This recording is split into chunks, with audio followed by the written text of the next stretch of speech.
Hello guys, welcome to Mastering Python channel. In this video, I will talk about supervised learning. In this video, I will talk about supervised learning definition and example, how does supervised learning work, supervised learning use cases, types of supervised learning algorithms. Before we get started, support me by subscribing to my channel and leave a like to the video. Supervised learning definition. Supervised learning is a category of machine learning that uses labeled datasets to train algorithms to predict outcomes and recognize patterns. Supervised learning algorithms are given labeled training to learn the relationship between the input and the outputs. Example. This is a labeled dataset and represent the influence of weather conditions on student test scores. In this example, good, excellent, poor are labels.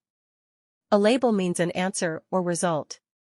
If the weather temperature is 15 and humidity 47 and pressure is 998, the result of student test score is good.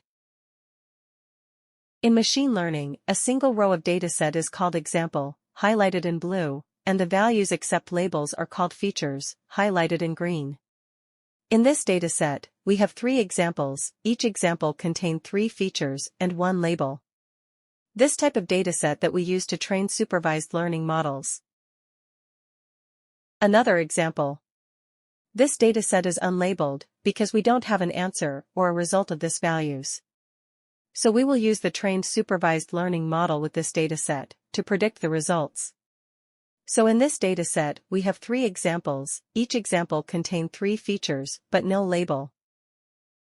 How does supervised learning work? The data used in supervised learning is labeled. The algorithms analyze a large dataset of these training pairs to infer what a desired output value would be when asked, to make a prediction on new data. You will understand how supervised learning work in the next example. First, we must prepare the dataset. In our case, we have a labeled dataset, and this dataset represents the influence of weather conditions on student test scores. Then we will train the supervised learning model with this dataset. After the training step is completed, we get the trained model. It's called the pre-trained model. When we get the pre-trained model, we will use it with the unlabeled data to predict the result of the values. When the prediction process finished, we get these results. Common use cases for supervised learning. We can use supervised learning in this domains, sales and marketing, people analytics, time series market forecasting, security, Internet of Things and asset maintenance, entertainment. Types of supervised learning. There are 2 types of supervised learning. The first one is classification and the second one is regression. First, let's explain the classification type.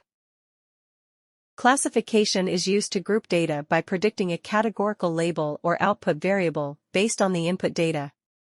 Classification is used when output variables are categorical, meaning there are 2 or more classes. Example. We have a data which contains spam emails and not spam emails. We will use the supervised learning classification type to separate the spam emails from not spam emails.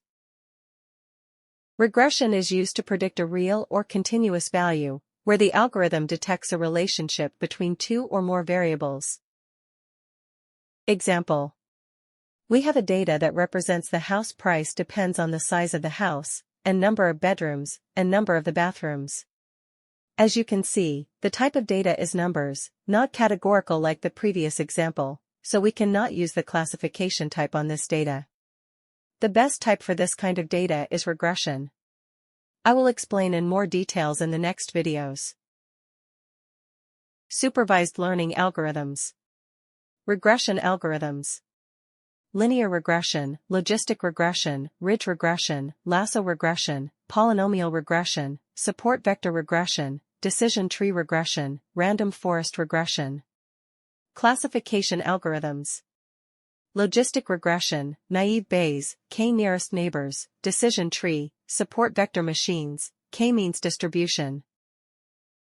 I will do a video for each algorithm to explain how they work with real examples. If you have any question you can ask me and I will answer soon as I can.